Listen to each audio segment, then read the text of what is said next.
cidade onde a Ivone nasceu.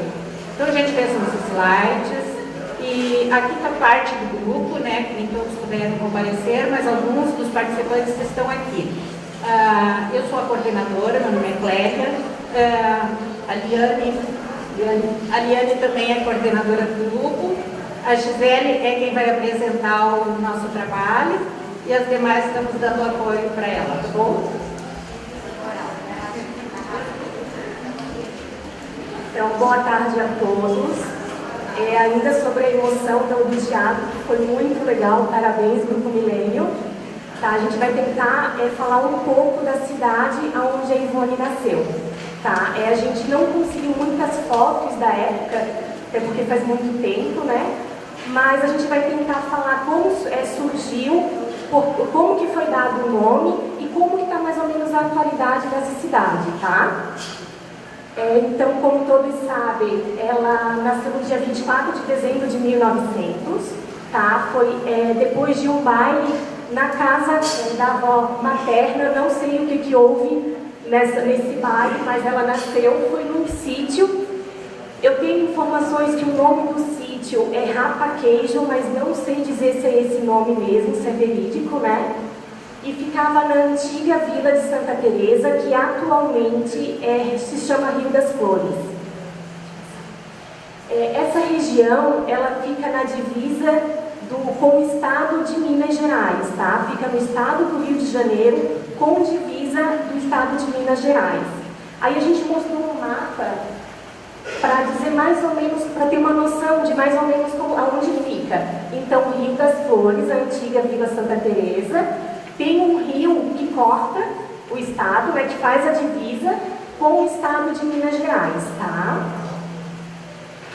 Em 1851 foi construída uma capela nessa região, que ela foi dedicada a Santa Teresa d'Ávila, tá? Foi aí que deu origem ao nome de Santa Teresa.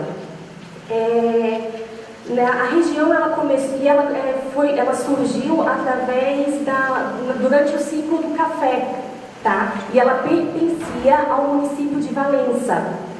Em 1890 ela se emancipou desse município de Valença, tá? Tornando-se então uma vila, a Vila de Santa Teresa. Volta nisso, por favor.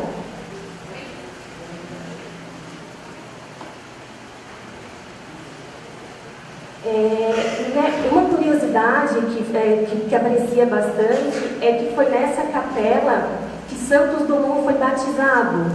Apesar de ele ser mineiro, ele morou um pouco, né, na região de Valença, no município de Valença, e ali ele foi batizado nessa capela. Tanto que na praça, que tem na frente dessa capela, tem uma estatueta dele, tá? Quem quiser ir lá visitar, vai encontrar a estatueta lá. Em 1929, ela foi elevada, saiu da condição de vila e foi elevada à condição de cidade. E em 1943, ela deixou de se chamar Vila de Santa Teresa e passou a ser Rio das Flores. Foi dado esse nome porque nessa região tem um rio que percorre esse território com esse nome também, porque nas margens desse rio tem uma vegetação nativa, que são os lírios do brejo, tá? Por isso que foi modificado o nome para Rio das Flores e tem esse nome até hoje. Em 14 de janeiro de 1989 foi fundado o Centro Espírita Ivone Pereira, que fica lá em Rio das Flores, na Rua dos Ingleses. Bom, a gente pegou alguns dados estatísticos, né? Conforme o censo 2010, Rio das Flores tem um pouco mais de mulheres do que homens, tá? 50,81% são mulheres e 49,19% são homens, numa população de 8.561 habitantes. Segundo esse censo também, a maior parte da população é católica, 74,9% de católicos, 22,9% evangélicos e 2,2% de espíritas. Rio das Flores ela é conhecida por suas construções históricas desde o tempo do Império, tá? Ela possui diversas cachoeiras, as principais dela é a Cachoeira do Amor, São Leandro e a Chuveirinho. Ela tem trilhas e mirantes também, tá?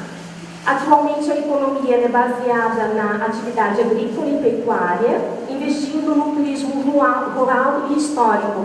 Então eles contam histórias, principalmente na Fazenda União, eles fazem toda uma encenação da época dos barões, da época dos cafés, né? E dizem que é bem legal. O marco dessa cidade é que ela é limpa e florida, ela tem um clima muito agradável e sem poluição. Eles dizem que é um pedacinho de Minas Gerais dentro do Rio de Janeiro, que é uma cidade muito agitada, muito conhecida como uma cidade maravilhosa, mas essa região é mais pacata, tá? Trouxemos também algumas personalidades biofluorescentes, que é o nome de quem nasce lá, né? Então tem o Adolfo Manuel Guimarães de Azevedo, que ele é um escritor brasileiro, romancista. Edir Macedo, que eu acho que todos conhecem, que é o fundador da Igreja Universal e dono da Record. Manuel de Matos Duarte Silva, ele foi governador do Rio e próximo da morte, nos últimos anos, ele voltou para o Rio das Flores e desencarnou lá, de 1927 a 1930. José Vieira Machado da Cunha, ele foi o primeiro barão do Rio das Flores, e entre outras personalidades nós temos a nossa homenageada de hoje, que é a Ivone do Amaral Pereira. Então é isso, turma, a gente trouxe um pouquinho do que foi passado para a gente, o tempo é curto, né, tem que correr um pouco, mas a gente quer deixar uma frase da Ivone, que foi tirada do livro Devassando o Invisível, tá? Que diz assim: o amor e o bem caem em toda parte, e quando passam, conduzidos sejam por quem for, deixam sempre um traço harmonioso de legítimo benefício. Ou seja, o amor e o bem é bom a qualquer momento, né? E seja por quem for. Então a gente finaliza aqui a nossa apresentação, deixando aqui para vocês um abraço fraterno e um desejo de que Jesus e seus ensinamentos estejam sempre em nossos corações, pensamentos e atos. Uma boa tarde para todos.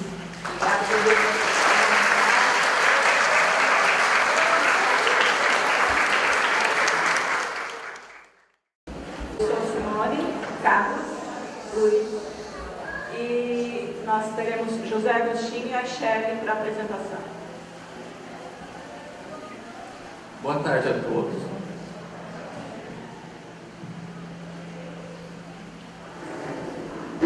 Continuar então a apresentação da Ivone do Amaral Pereira, algumas fotos dela. Os dados que a gente conseguiu foram através da revista Reformador.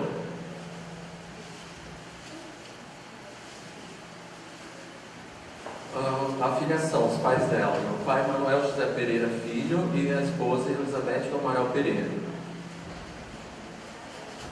O pai dela era um comerciante muito generoso de coração e não conseguiu acumular bens de fortuna. Ele acabou não sendo um bom negociante.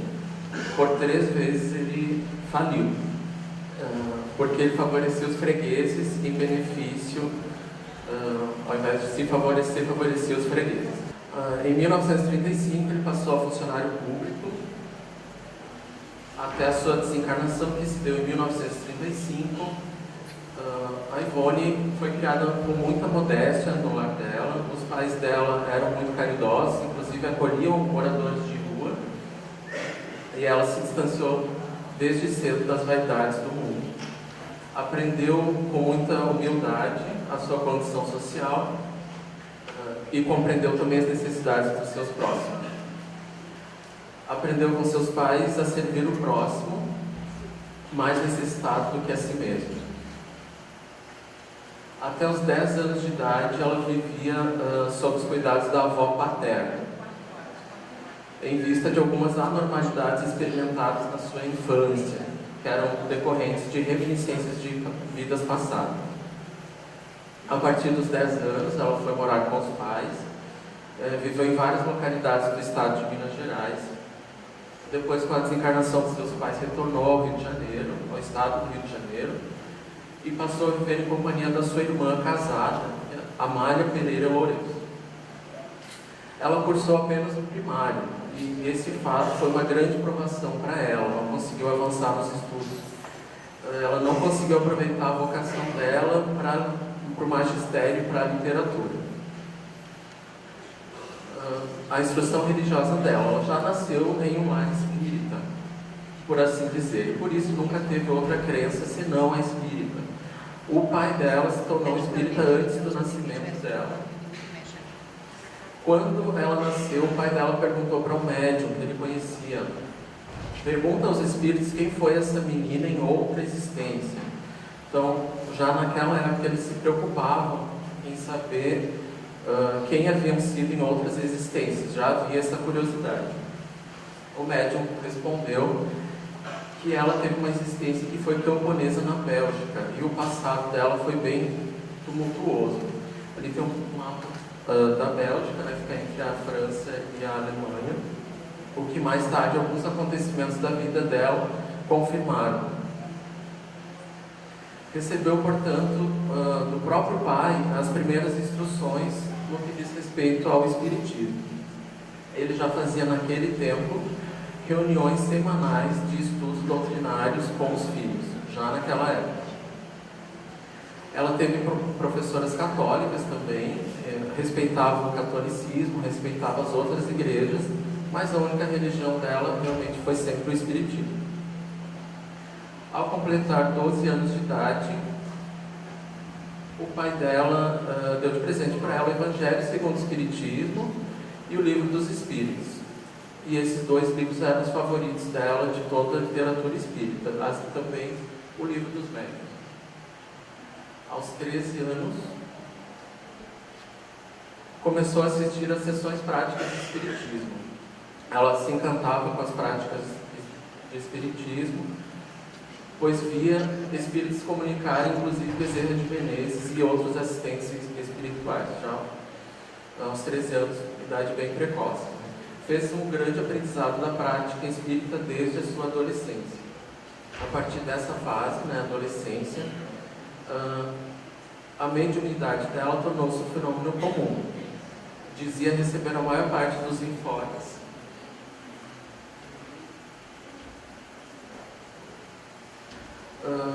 Através de desdobramentos, Então, crônicas, contos. No momento do sono, ela recebia vários informes. A sua faculdade apresentava-se diversificada. Então, ela tendo se dedicado à psicografia, receituário homeopático, incorporação, psicofonia e também ao passe. Em algumas ocasiões, são chamados efeitos físicos de materialização.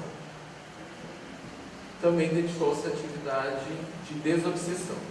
Ela atuou em casas espíritas no estado de Minas Gerais e também no Rio de Janeiro. Minas Gerais foram Lavra, a cidade de Lavras, Juiz de Fora, Pedro Leopoldo, depois no Rio de Janeiro, Barra, do Piraí e na própria cidade do Rio de Janeiro, onde residiu. Um dos aspectos mais marcantes de sua atuação mediúnica foi a independência. Ela questionava os entraves burocráticos de casas espíritas perante aos médicos e aos trabalhadores. Ela também foi esperantista e trabalhou na propaganda e na difusão do Esperanto, tanto no Brasil quanto no exterior. Encerramos o nosso seminário aqui e teremos outros cursos. É monitorado pela Fátima e o Sr. Nova. Nós vamos apresentar mais uma obra de Ivone do Amaral Pereira, que é Nas Telas do Infinito. Esse livro tem várias histórias. E nós vamos começar pela primeira história, que é uma história triste. Onde a médium inicia contando que passou por um grande desgosto doméstico e por isso começou a achar a vida muito amarga. Ivone morava em Lavras, Minas Gerais. Cidade conhecida por a quantidade e variedade de pássaros que por lá vivem. E foi no ano de 1928, da janela do seu quarto, contemplando a natureza, que Ivone conseguiu acalmar o seu espírito. Que de repente desperta seu corpo espiritual e se vê na enseada do Botafogo, no Rio de Janeiro. sentindo grande alegria pela liberdade que experimentava, e aparece seu amigo espiritual, Dr. Bezerra de Menezes. E junto com o amigo, boletou por vários bairros do Rio de Janeiro, até chegar no Morro do Querosene, em Estácio. Ali viu barracos, pobreza, dificuldade, ilegalidade e falta de moradores honestos. E Boni ficou chocada com o que via. E Dr. Bezerra ensina que os infelizes são aquelas crianças desprovidas de qualquer assistência. Dor é o que sente aquelas mães ao verem que não há alimento para os filhos em casa. Infortúnio. E a médium, aprendiz do Evangelho, tem a palavra do Mestre para aplacar a ansiedade e os amigos espirituais que vêm ajudá-la sempre que necessário. Dr. Bezerra, por fim, revela que vai apresentá-la a um espírito que realmente sofre e será fonte de um grande aprendizado. E na parte mais alta do morro, Ivone recebe a grande lição através de Palmira, jovem de 20 anos, de coração puro e que enfrentou com dignidade as suas lutas. Entra então num barraco miserável e vê ali duas meninas que choravam em silêncio. E numa cama improvisada vê aquele espírito resignado, esquálida. Palmira gemia após os acessos de tosse que lhe indicavam uma tuberculose avançada. O benfeitor confirmou que lhe deixavam poucos dias de sofrimento. Ministrou-lhe então passos magnéticos para Palmira adormecer. Palmira carregava com heroísmo a sua cruz, imposta pela reparação de um passado equivocado. E a médium, que não parava de pensar no passado espiritual de Palmira, o mentor captou os seus pensamentos e lhe respondeu com a frase dita pelo mestre: a cada um segundo as suas obras. E acrescentou que a enferma não se considerava uma desgraçada. A sua resignação fazia aceitar o sofrimento sem lamentações e nem revolta. O infortúnio e flagelo da jovem vinha de um pretérito de erros e ilusões. E o apóstolo da doutrina do Brasil revela que ainda antes de Palmira voltar à pátria espiritual, será recolhida a um leito de hospital e as crianças serão cuidadas pelas irmãs de caridade.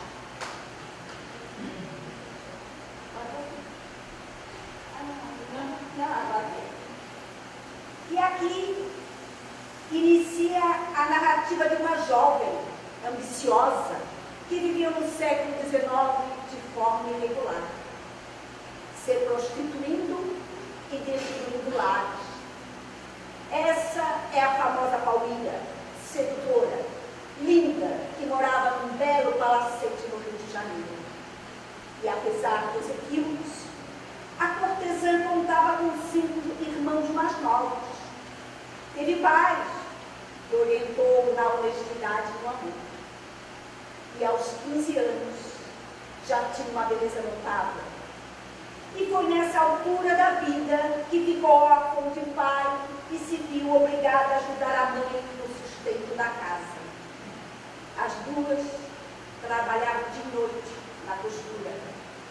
E Palmirinha, como era tratada, não se conformava com a pobreza e escassez de alimento e de tudo que era básico para viver. A jovem sonhava com um casamento rico ou em ser beneficiada por uma fortuna inesperada. A mãe, por sua vez, fazia de tudo para amenizar a insatisfação permanente da filha. Tudo em vão. E como a mente humana é um imã, Palmirinha, com seus pensamentos, modelou aos poucos o seu destino. E numa manhã, Dolores, sua mãe, foi chamada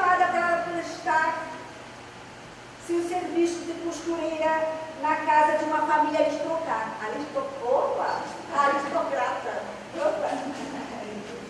A jovem interesseira insistiu para ir com a mãe. E com o tempo acabou de namorico com o Guilherme, o primogênito da família. O casal se afinava por atrações magnéticas similares e viciadas. E com 18 anos completos, Palmira e a mãe se dedicavam a terminar o trabalho de várias peças para outra senhora da sociedade carioca. O valor seria pago, não, seria acertado. O valor acertado seria pago com a entrega de tudo. E por causa desse compromisso, não puderam aceitar outras encomendas. Resultado, ficaram sem dinheiro para comprar os alimentos. E Palmira foi à casa dessa senhora para pedir um adiantamento, o que lhe foi negado. E de retorno à sua casa, uma vizinha lhe entregou uma carta deixada por Guilherme, que marcava o encontro naquele dia às 10 horas da noite. Caso ela não fosse ao encontro, ele nunca mais iria vê-la. E Palmeirinha, envolvida pelas ondas deletérias, não permitiu que seus amigos espirituais lhe protegessem.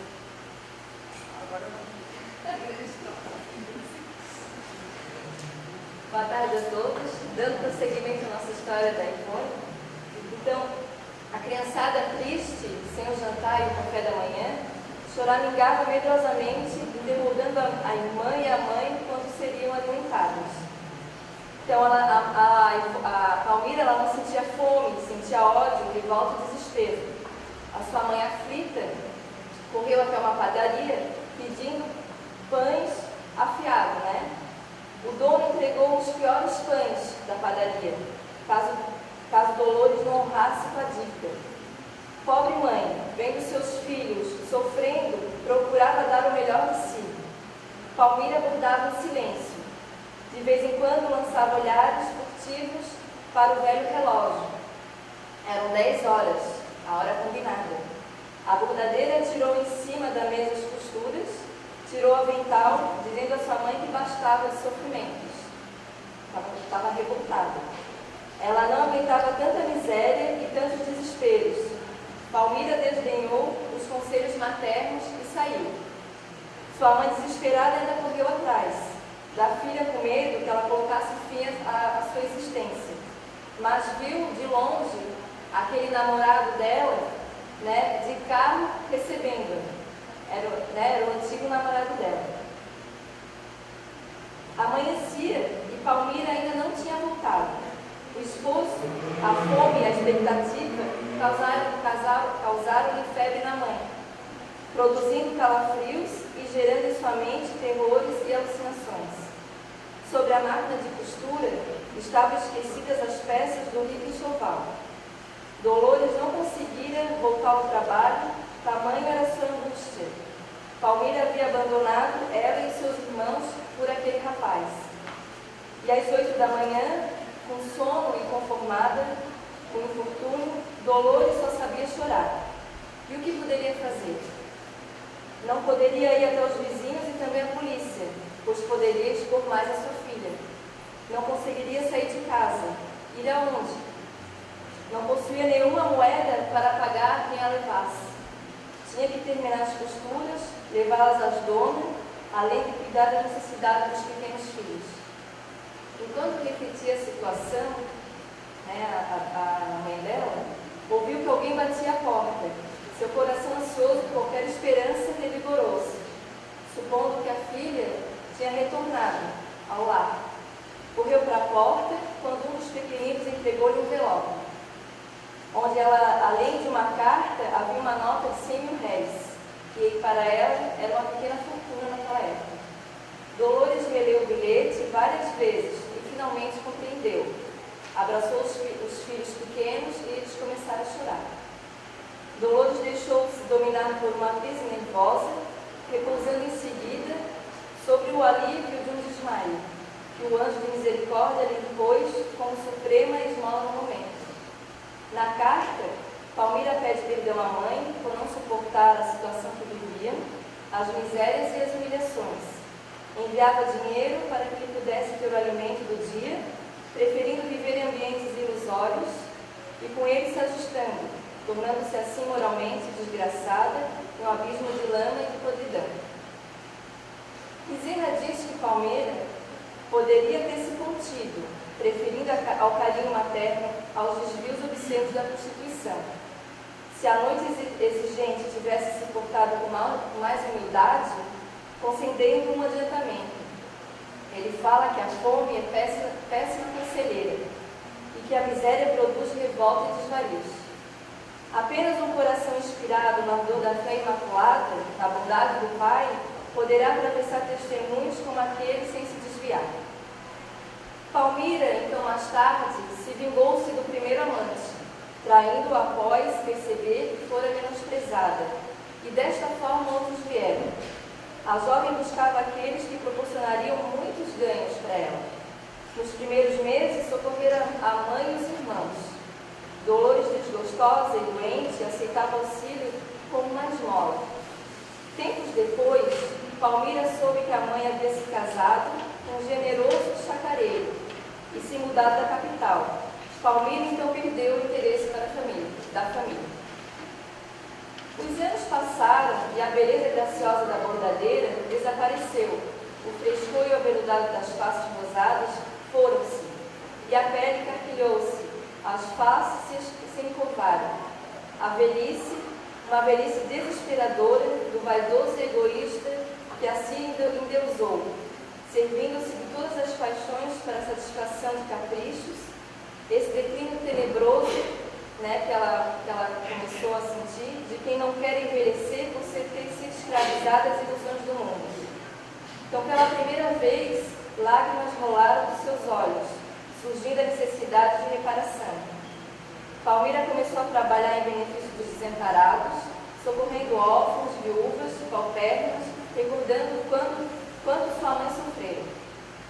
Então, certa manhã, ela foi encontrada morta pela sua criada preferida, vítima de um ataque cardíaco. Ela havia deixado sua herança em testamento para sua criada e pessoas que gostaria de auxiliar. Mas juízes e pessoas ambiciosas usurparam seus herdeiros, não valendo alguns últimos desejos da Palmira. Ivone ficou paralisada com a narrativa de seu amigo Bezerra, de Menezes. Estavam no leito da miserável residência, onde a pobre tuberculosa dormia. O mentor identifica a jovem Palmira, a filha ingrata, a grande sedutora, egoísta e vaidosa, que finalizava a etapa reencarnatória. Ela que havia abandonado a família numa hora de insensata rebelião, fugindo ao cumprimento do dever, voltou à sua existência paupérrima, com 2 irmãos menores sob a sua responsabilidade. Palmira fora chamada pela lei da causa e efeito, para provar a resistência do próprio caráter no contato com as dores comuns da vida cotidiana. Desamparada desde muito cedo, experimentou amarguras e ausência materna. Abandonada, só padeceu humilhações, não sendo merecedora da proteção de um braço masculino, cujo pretérito havia destruído famílias pela sua cupidez. Bezerra diz que reencarnará posteriormente e salientou que não basta um espírito ocupado ou ignorante ressarcir no ardor dos serviços expiatórios dos débitos anteriormente acumulados. Para que o espírito engrandeça e se glorifique, será indispensável construir, servir ao amor e cooperar com o bem. Diz que convém que seja destacado nesta lição o exemplo desse espírito, que se reabilita, dignificando-se em testemunhos de renúncia, paciência e submissão a cada novo embate das dores que a dilaceram, a cada um segundo suas obras. Então, voltando ao corpo físico, sob o auxílio carinhoso do seu benfeitor, Ivone observou que haviam decorrido somente 17 minutos e que nesse espaço de tempo seu espírito fora arrebatado. desenrolando-se à sua frente o drama de duas existências e a fala de quanto é majestosa a ciência do invisível e como é formosa a doutrina dos espíritos. E acabou a história disso.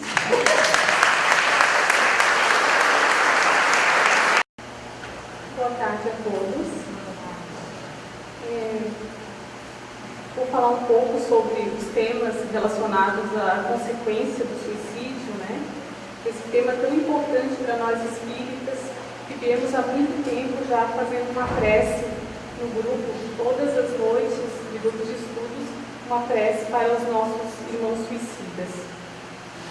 As tristes consequências do suicídio. Volta e meia, nós vimos pela mídia ou por conhecimento de amigos casos de suicídio sobre o acontecimento, as causas, as consequências. E a gente fica muito triste de eles não terem esse conhecimento espírita, né, para poder ajudar as pessoas. Então, poucas vezes a doutrina espírita ela é utilizada para confortar, etc. E desde a codificação, ou seja, há mais de 150 anos, o Espiritismo nos traz boas respostas sobre causas e consequências do suicídio, valendo-se de métodos que a ciência tradicional jamais admitiria, como ouvir os próprios suicidas do lado de lá, né, e nos revelarem a sua situação pós-morte. Essa questão toda da mídia, de divulgar, a gente também sabe que há um efeito da psicologia que não é muito divulgado, um efeito contágio, que a partir do momento que vai se divulgando o suicídio, as pessoas vão se suicidando mais, né? Então, é um efeito que não é tão divulgado para evitar justamente isso. E o índice é muito grande mesmo de suicídio. O livro dos espíritos, no caso, ele discorre de algumas questões sobre o tema. No caso, a questão 944. O homem tem o direito de dispor de sua própria vida? A resposta: não. Apenas Deus tem esse direito. O suicídio voluntário é uma transgressão dessa lei. Questão 946 também trata do assunto. O que pensar do suicida que tem por objetivo escapar das misérias e decepções do mundo? Pobres espíritos, não têm coragem de suportar as misérias da existência. Deus ajuda aqueles que sofrem, e não os que não têm força e nem coragem. A questão 950. O que pensar daquele que tira a própria vida na esperança de atingir cedo uma vida melhor? Ou seja, aqui está tão ruim que eu vou me suicidar para ter uma vida melhor. Qual é a resposta? Outra loucura. Se fizer o bem atingirá mais cedo. Pelo suicídio, retarda sua entrada no mundo melhor, e ele mesmo pedirá para vir terminar essa vida que encurtou por uma falsa ideia. O livro dos Espíritos, assim, deixa claro que o suicídio nunca é a saída para nenhum tipo de problema. Temos vários exemplos como esse contados pelos próprios suicidas e também por meio de médiuns no livro O Céu e o Inferno, de Allan Kardec. Outra pergunta: para onde vai um suicida? Cada espírito é uma história, não podemos generalizar. Alguns suicidas sentem-se presos ao corpo, de modo que leva a ver e sentir os efeitos da decomposição. Outros vão para regiões umbralinas, regiões destinadas a esgotamento de resíduos mentais. Outros ainda, como conta o livro das Memórias do Suicida, da Ivone Pereira, tornam presas de obsessores e às vezes também foram suicidas, entidades perversas e criminosas, se sentem prazer na prática de maldades e que continuam vivendo na terra ao lado dos homens, contaminando a sociedade, os lares, os terrenos, que não oferecem resistência através da invigilância do pensamento e imprudentes ações. E quanto tempo os suicidas ficam presos ao corpo físico? Não há previsão de tempo. não há tempo para o tempo dos suicidas. Eles ficam presos ao corpo, vendo sua decomposição. Isso varia de espírito para espírito. O tempo que levam para harmonizar sua mente e entenderem o apoio que está sendo dado a ele. Pois há grupos de socorro para o espírito que sofrem. No Vale dos Suicidas, por exemplo, tem a Legião dos Servos de Maria, né? Pois o vale é chefiado pelo grande espírito de Maria de Nazaré. A médium Ivone Pereira, em seu livro Memórias de Suicida, fala do Vale dos Suicidas. Entretanto, há notícias de que outros suicidas que não foram para o referido vale. O próprio Camilo, personagem principal do livro, diz que não sabe como acontecem os trabalhos de correção para suicidas nos demais núcleos ou colônias espirituais. E como reencarna um suicida? Geralmente, eles renascem com defeito ou deficiência no mesmo órgão. O resgate também não é igual para todos. Por exemplo, Jerônimo, personagem do livro Memória do Suicida, que ele se matou com um tiro no ouvido, depois que a empresa faliu, né? Deixou a esposa e filhos e se matou com um tiro no ouvido também. Deixou a empresa e filhos numa situação difícil, reencarnou numa família rica, né? Com o propósito de formar uma família, montar uma instituição de crianças órfãs. Só que também essa instituição iria à ruína e depois, indo à ruína, ele também passaria por sérias dificuldades, né? E tendo que superar mais uma vez essa missão, essa prova, ou inspiração, enfim. Camilo se suicidou com um tiro no ouvido, né?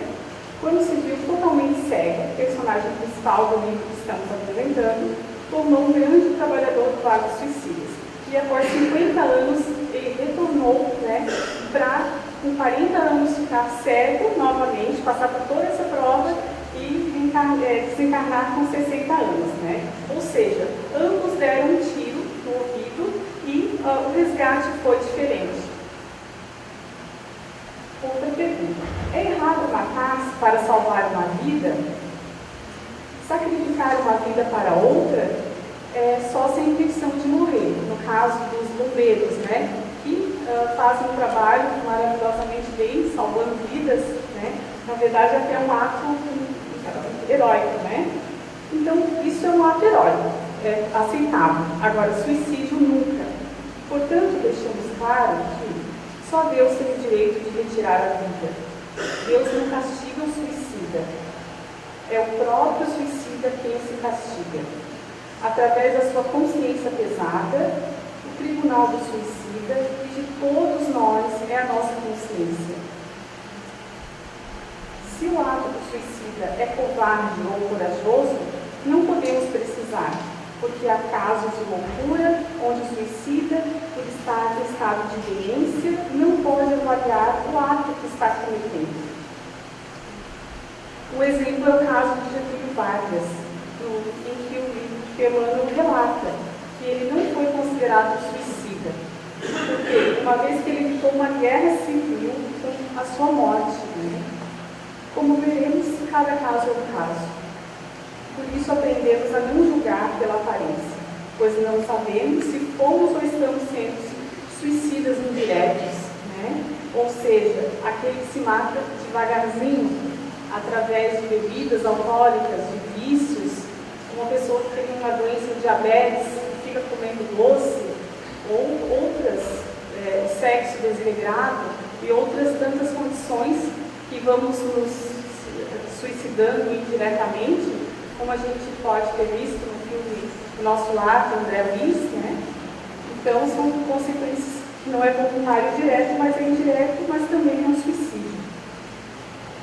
Nossos sentidos são primários e não temos direitos de julgar.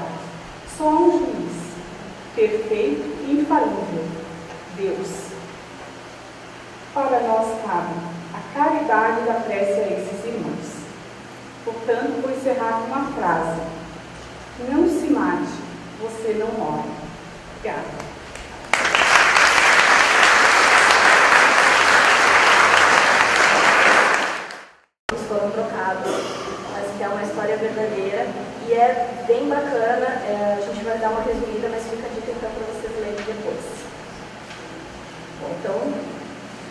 livro narra a história do Gaston de Saint-Pierre, do Georges de Soissons, com a Henriette de Lacordaire e seu pai, Flávio Henri de Lacordaire, entre outros. Esses são os personagens, então, principais dessa obra. Os pais de Gaston viviam na Normandia, no norte da França, e ele vivia em Paris, tendo uma vida de muitas regalias, porque a sua família era abastada financeiramente falando. O Gaston e a Henriette, eles acabaram se conhecendo logo após a morte do pai de Gaston, porque as duas famílias eram amigas, e eles acabaram se encantando um pelo outro e se apaixonaram, noivando. Porém, quando Flávio, o pai da Henriette, descobriu, né, que o Gaston tinha morado em Paris, foi perguntar para os amigos, né, lá da capital, informações a respeito do Gaston. E o que ele descobriu é que a família estava com muitos problemas financeiros e estava tendo alguns problemas em outras questões morais também, já que o Gaston tinha uma vida um pouco desregrada. Então, por conta disso, né, devido a essas badalações e a família ter perdido quase toda a fortuna, o Flávio não proibiu, né, a Henriette de ver o Gaston e chegou a internar ela num convento para que ela não pudesse mais ver o seu amor. Mesmo assim, eles continuaram se encontrando e nesse período, então, entra Georges, que era um melhor amigo de Gaston e era um parente do Flávio e da Henriette. Ele era um diplomata na Polônia e, por conta disso, por essa questão, né, da nobreza e etc., e também de parentesco, o Flávio obrigou a Henriette a se casar então, com o Georges, mesmo ela gostando de outro. O Georges era muito amigo do Gaston e não sabia do noivado, o Flávio proibiu a Henriette também de contar, e o Gaston só acabou sabendo do noivado quando o casal já estava em lua de mel. Então, não teve muito o que fazer, eles já tinham casado, o Gaston acabou então se afastando e foi trabalhar como comerciante para esquecer desse acontecimento e tentar recuperar a fortuna da sua família. Depois de 3 anos, o Gaston reencontrou um amigo Georges e eles começaram então a sair novamente juntos e obviamente o Gaston encontrando a Henriette. Né? O Georges acabou também pedindo para que o Gaston preparasse a festa de aniversário, porque o Gaston tinha muitos dons artísticos, muitos talentos, e nesses reencontros e etc., o Gaston e a Henriette acabaram tendo recordações do tempo em que eram noivos e que viram que ainda estavam apaixonados um pelo outro. O Georges ficou desconfiado e acabou descobrindo que Gaston e Henriette tinham algumas conversas íntimas. Isso deixou o Georges extremamente enciumado e achou que os dois estivessem traindo, então, a sua confiança. Houve uma tentativa de duelo entre o Gaston e Georges. Né? O Gaston tentou apaziguar a situação, não deu muito certo. Mesmo assim, Georges fatalmente acaba atirando em si mesmo. Foi um acidente que ocorreu e ele perde a vida, né? Acaba desencarnando nesse acontecimento. Gaston fica extremamente abalado e acaba sendo acusado de matar o amigo nessa circunstância. O Flávio, pai da Henriette, estava querendo se vingar do Gaston por conta de tudo que tinha acontecido e também já há várias existências, esse era alguns personagens ali que já várias existências estavam passando por algumas situações que tinham resgate. Então o Flávio ele acabou utilizando de todos os meios para processar o Gaston para conseguir a vingança que ele tanto queria há tantos séculos. Nisso, o Gaston é condenado ao exílio na Guiana Francesa, na América do Sul. Ele ficou durante alguns anos lá na Amazônia, em Paris, e depois foi trazido para a Guiana Francesa. E acaba, então, começando a ler a Bíblia que ele recebeu de um padre e começando a conhecer um pouco mais sobre as lições religiosas. No lançamento do Livro dos Espíritos, o Allan Kardec acabou enviando um exemplar para o Gaston na Guiana Francesa, porque o Gaston tinha sido um aluno, né, do Hippolyte Léon Denis Archavayou, que é o Allan Kardec. Então, com a leitura do Livro dos Espíritos, o Gaston começa a entender o trauma que ele está passando, que era um resgate de vidas passadas, etc. Mas ele ainda não entendia o que de fato tinha ocasionado aquela situação.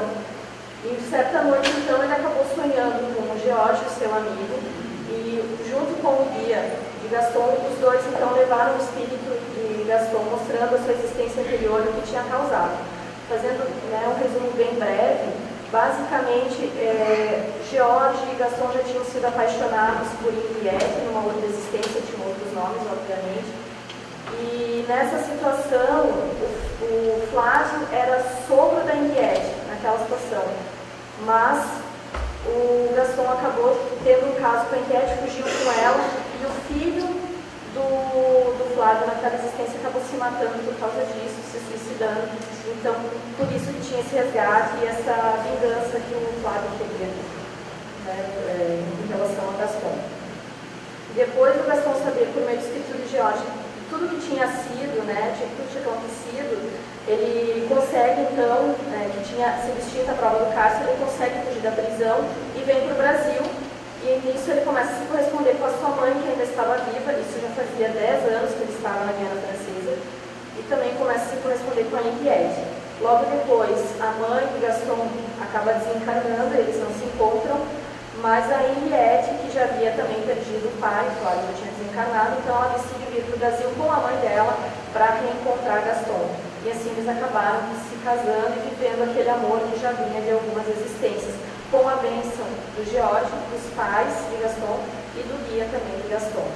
Então, basicamente, essa é o resumo, né, da obra de Amor e Ódio, que é um romance, mas traz aí algumas questões também para a gente pensar, mesmo que talvez não tenha um conhecimento tão novo, mas sempre é bom a gente, né, rever algumas coisas e pensar nas coisas que acontecem na nossa vida devido aos resgates. Então, a gente agradece, muito obrigada e muita paz a todos.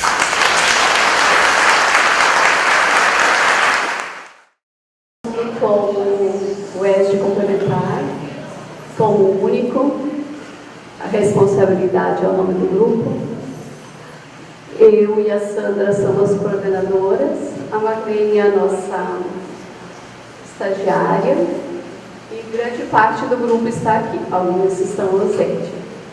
Então, nós vamos participar também nessa data tão importante, neste momento tão importante do grupo. Boa tarde, pessoal. Então, a Salete já nos apresentou. O livro que nós vamos expor é A Trajetória de Santa Maria, psicografia de Evandro Amaral Pereira, e foi editado pelo Espírito de Adolfo Bezerra de Menezes.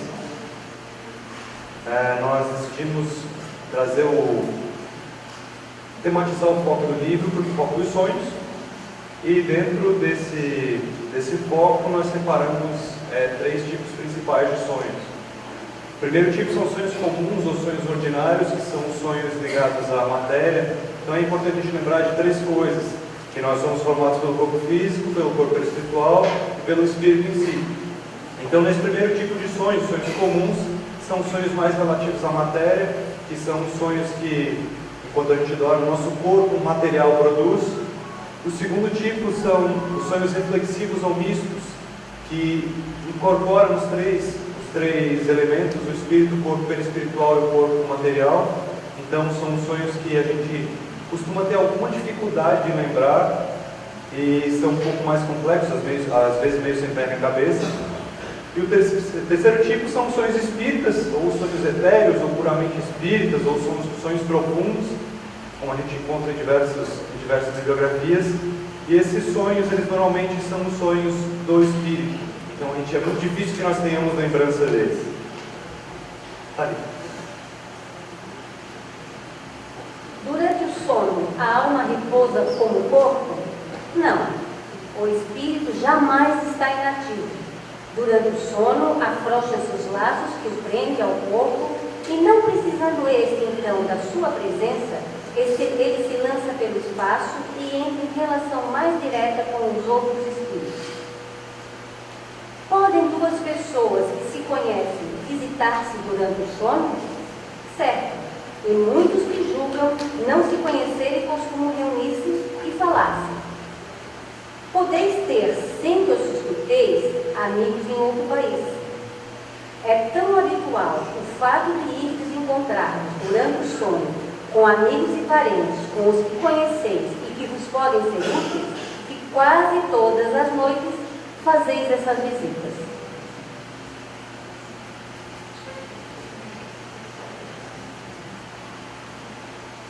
Síntese da obra, fase 1, presente. Quando, novembro de 1951, Natal de 1963. Londres, Rio de Janeiro, interior, 1951, Rio de Janeiro, capital, 1963. Quem? Espírito Bezerra de Menezes. Comendador Antônio José de Maria Cerqueira de Barbeiro, tio e bisavô de Pâmela. Pâmela, jovem de 20 anos de idade, órfã e pobre. Ela era bisneta de uma irmã do comendador Antônio José, seu tio bisavô. Receberam uma herança desse tio, mas só poderia tomar posse dessa herança aos 25 anos. Por necessidade, migrou do interior do país para a capital do Rio de Janeiro, à procura de meios para a própria subsistência. Na capital, adentrou os estudos do espiritismo e tornou-se médium. Antes de Pâmela tomar posse de sua herança, ela trabalhou durante 5 anos em oficina de costura de roupas feitas e se deparou com múltiplas modalidades de infortúnio e testemunhos. Max, agrônomo suíço que se corresponde com Pâmela em Esperanto, muda-se para o Brasil e vai trabalhar como agrônomo numa fazenda herdada por Pâmela. Pâmela, aos 25 anos de idade, toma posse de uma herança recebida de seu tio-avô. A herança é a fazenda Santa Maria, no estado do Rio de Janeiro, junto a móveis e joias da família. Pâmela e Max, ao conhecerem-se, apaixonam-se, mas Max sente-se inseguro em relação a ter seu amor correspondido por ela.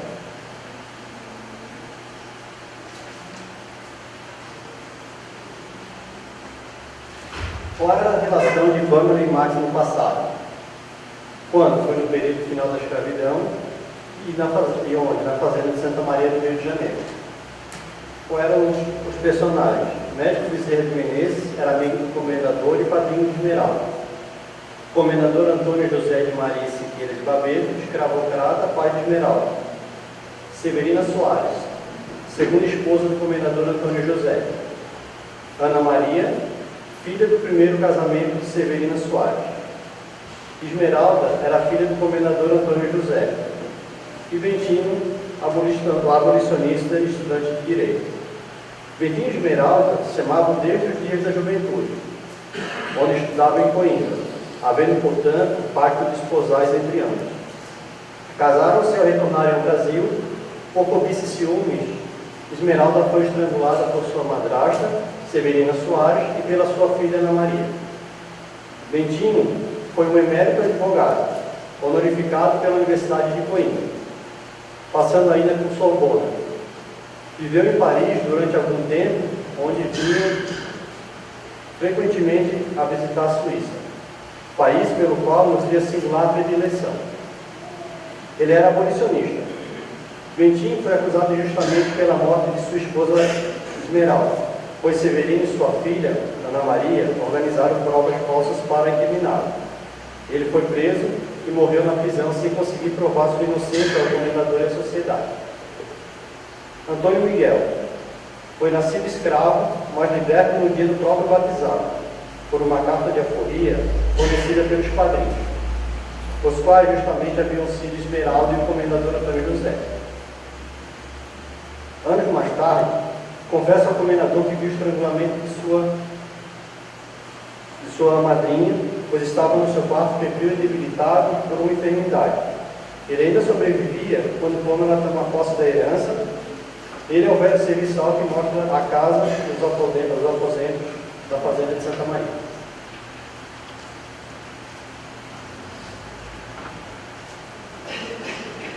O que os sonhos proporcionaram a Pâmela e a Max?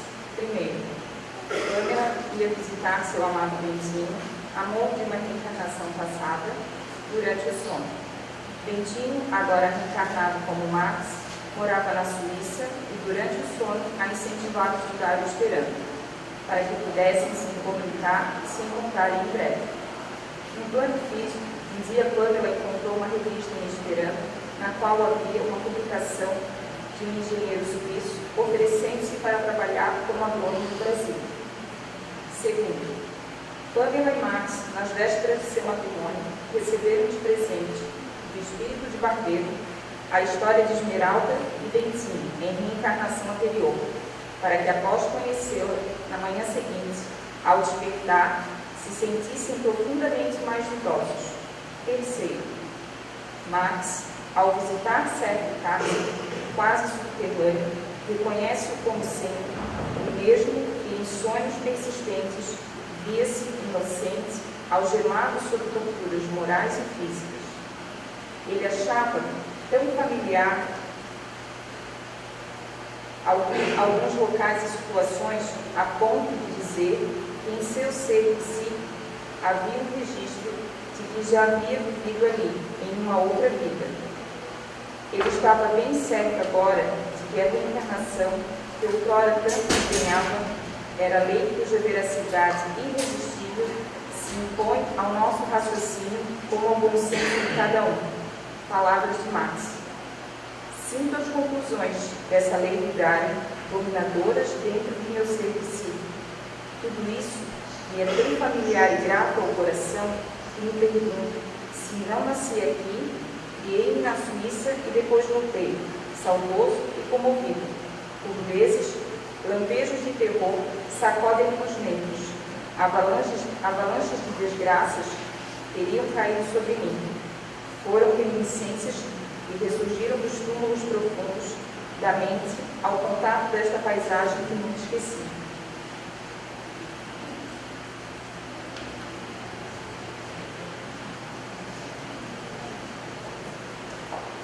O que esse conteúdo nos ensina como estudantes e trabalhadores? Primeiro aspecto, que somos regidos por leis divinas. A elas ninguém engana ou foge. Esta obra enfoca, basicamente, a lei de causa e efeito, a reencarnação, a sobrevivência do espírito, a comunicação espiritual com os encarnados e desencarnados durante a emancipação da alma no processo de sono. Também enfoca a importância da prece antes de nós dormirmos. Segundo aspecto, que somos livres para escolhermos, mas somos responsáveis pelas nossas escolhas e ações. Nossas sombras do ontem revelam-se sobre o nosso hoje e o nosso hoje sobre o amanhã. Nesta obra, observamos os processos de expiação dos personagens por meio de dificuldades vividas e a retomada da caminhada para a regeneração, em que alguns vão na frente e buscam os outros para crescerem juntos. Terceiro aspecto, que o melhor é agir com amor, respeito e ética, como gostaríamos que agissem para conosco, pois esta é a lei. Quarto aspecto, que o período em que nos emancipamos pelo sonho é tempo precioso para trabalharmos com as nossas tendências do passado, auxiliando o nosso desenvolvimento presente e futuro. Agradecemos a todos pela atenção.